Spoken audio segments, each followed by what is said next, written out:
Labour bid to bulldoze the home counties, it says on the front page of the Telegraph, which smells like another one of these class war type stories, doesn't it? Because presumably down in sort of central offices of Labour HQ, they're all sitting there going, yeah, everyone in the home counties is rich. They've all got Land Rovers and Range Rovers. They all send their kids to private school. Let's just paper over the cracks and build all in their back gardens. The National Planning Policy Framework is going to be published today, and that sounds that when I hear those words, oh my God, sounds a bit Maoist, doesn't it? It sounds like something out of the Chinese Communist Party. But as part of these plans, there are going to be the Labour are going to be targeting the home counties to get more homes built. And of course, Keir Starmer was adamant that he could build 1.5 million new homes at the next election. Funnily enough, actually, it was one pledge that was actually kept in his plan for change last week, and that's why they're publishing this. But make no mistake about it, it's going to mean that many of our most protected green belt areas, beautiful areas of the country, are going to be built upon, particularly in the southeast. They're looking. They published some details earlier this week where they said basically an area the size of Surrey is going to be built upon, and they're looking at greenbelt land between towns.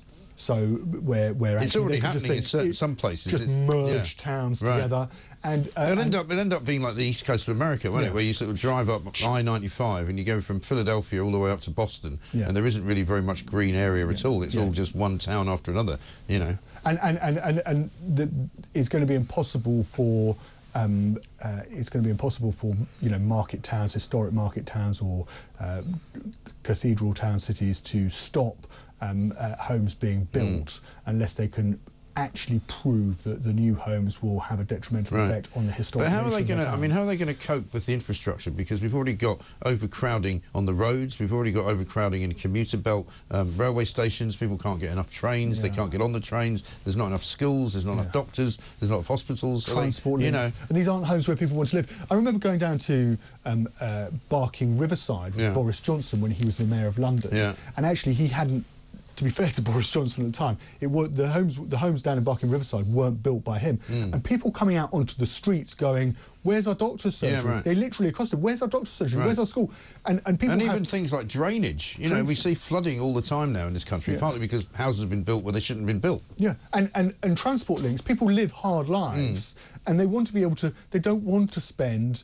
They want a decent transport link so they can get to work easily. And if you've just built these sort of, you just plonk, 10,000 homes outside one town. Well, how are people going to get there? How are they going to get to work in a decent amount of time? What jobs are they also going to do? Exactly. I mean, there's no great numbers of jobs being created at all with all of this house building, apart from the people who are supposed to be building the houses. But we'll come back to that. Let's talk a bit about police. Apparently, Metropolitan Police workers, including 999 call handlers and child protection officers, very relevant for this morning's stories, have voted to go on strike for the right to spend more time working from home. Now, the police themselves, the frontline police, can't go on strike, but these are the sort of back office staff, and they can. Yes, so staff with operational duties, these are support staff, were told that from January they would need to spend at least 4 days a week in the office, while those doing support roles would need to be in for a minimum of 3 days. Now, many of these staff members have been able to work, employees have been able to do 2 days a week, as few as 2 days a week at home.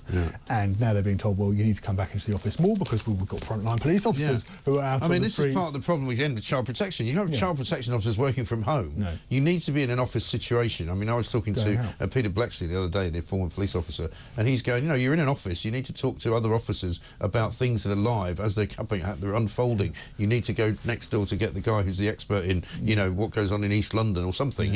If you're all working from home, you're not talking to each other. But part of the problem, I think part of the problem that's set in is that since the pandemic, it's become almost set in aspect that you have an expectation to work from home, and that actually now employers are finding it very difficult to roll back on this, because workers are able to point to employment law and say, well, this is what I've been able to do, and I can technically do the job. They may not be able to do the job as well, but actually, rather than, I would have thought the government would want, if it was looking to increase productivity, would actually want to come in and say, create legislation that actually hands employers the rights to bring people back into the office. In actual fact, they were coming and turned it around the other way. No, they're doing the reverse. And giving people the right to claim to work from home. This lot won't need to go on strike for very long, because the government, I'm sure, will cave in and just tell them they can do whatever you like. Let's have a quick look at a clip from abroad, though, because Justin Trudeau, remember him? The darling of what used to be the Ramona class.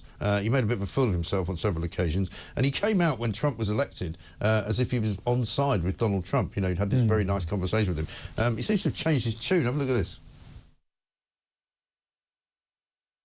Just a few weeks ago, the United States voted for a second time to not elect its first woman president.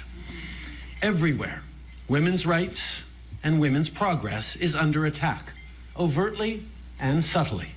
But I want you to know that I am, and always will be, a proud feminist. You will always have an ally in me and in my government. Well, that's good to know, Justin. Nice to see him not putting blackface on for that occasion. Also, by the way, I don't think they've had a female leader in Canada, have they? No. So, I mean, the hypocrisy of these people, the kind of, you know, tone deafness where you go, oh, yeah, America doesn't have a female president. Yeah, well, neither do you, mate. No. So keep your trap shut. Thanks very much indeed. Let's get a voice note from Phil, sorry. Morning, Mike. Phil from Hertfordshire. Mike, what's ironic with Starmer going to Saudi Arabia? He's begging for money and begging for an investment. How have they made their money? Through oil, a carbon fuel, which he wants to stamp out and eliminate. Hypocrisy.